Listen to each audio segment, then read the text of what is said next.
Hello, I received your question. You want to find the direction of a vector in standard position with endpoint 4, 7. So you want to get the direction. So I went ahead and drew trying to draw the picture. Here, here's the x and y axis and the origin. The endpoint here's 4, 7. You come over 4 and you go up 7. And so this endpoint here is 4, 7. You're coming over 4 and going up 7. Well, that makes a right triangle, and you're looking for this angle here. I'll call it theta.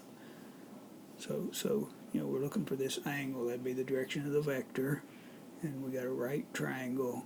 And we know the side opposite and adjacent to this right triangle, and so you want to use a tangent.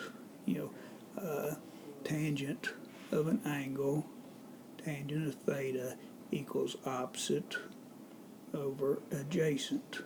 So in this particular problem, the tangent of theta would equal 7 over 4. And so to get theta by itself, theta will equal inverse tan of 7/4.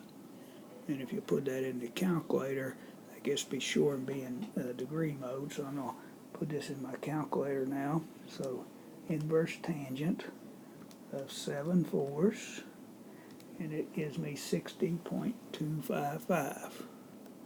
I'm running out of space here. 60.255, and it wants you round to the nearest hundredths, so it'd be 60.26. Hope this helps.